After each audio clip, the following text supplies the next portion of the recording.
Without any further delay, let's have a question number 20. Number 20 is a reverse mean question where you gotta use your brain power. It says that 25 students in class A did a science exam. 30 students in class B did the same science exam. The mean mark for 25 students in class A was that, and for the class B was, and for class A and B was that. So let's start writing down some facts. Is the staff, are we okay? Am I missing the joke? Okay.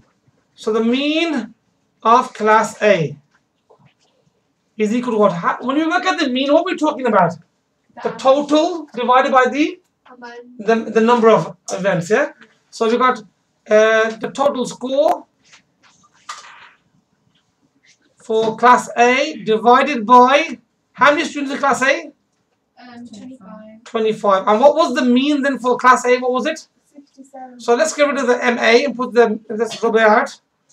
And let's put down here instead 67.8, and that's the, we can put a little arrow here and say this is the mean. And the symbol for mean normally is like this. Mean of class A is that. So the mean of that class is where the number come from. It came from the total score divided by the number of students. Okay, now let's do the same for the next part of the information, which says this horrible green color. Okay. Now then it goes the mean mark for all the students. So the next one is going to be the mean of class A and class B. Okay, so the total.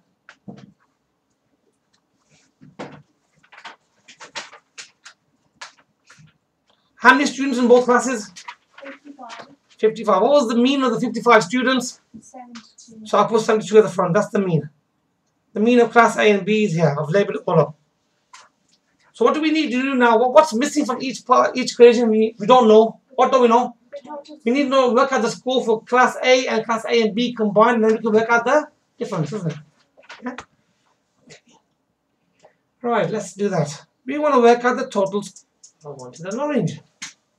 Okay, let's try that again. So we want to work out the total score of A. Opposite dividing by 25 is? Times by 25. So, on your calculators, please, folks. Can you do 67.8 multiply that by 25? About 1695. So 67.8. Folks, are we doing that on the calculator? Yeah, Boys at the front? 1695. I'll double check that for you. I'll put the right number in. Okay. So this total score then will be give us what? 1695. Okay, 1695. Thank you. Right, and then we want to work at the total score of A and B. Opposite dividing it by 55 is? 55. So we have here now 3960. So this is 39.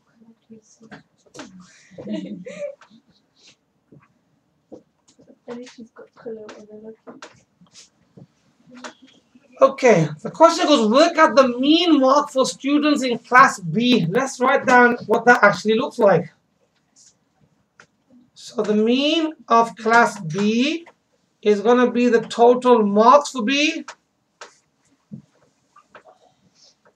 For class B divided by the number of students in class B.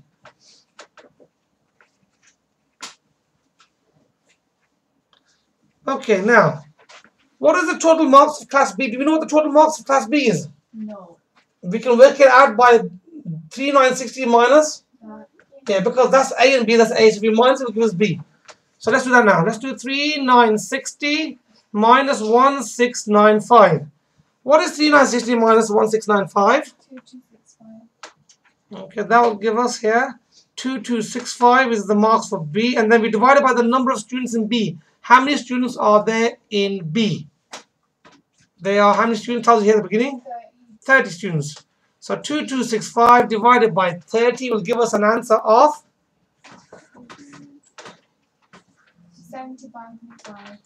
And that is absolutely beautiful answer, and that is correct. So the mean mark for students in class B is 75.5. So we use both pieces of information. We worked out the total score of A, total score of A and B, minus some of the work out the score of B, and then we can work out the means of B. Because we need to know the score of B, and that was hidden. And just 3 marks. Yeah, that's 3 marks. Yeah, you should complain to the examiner and ask them for 6 marks, for example. Just because it's more work, yeah?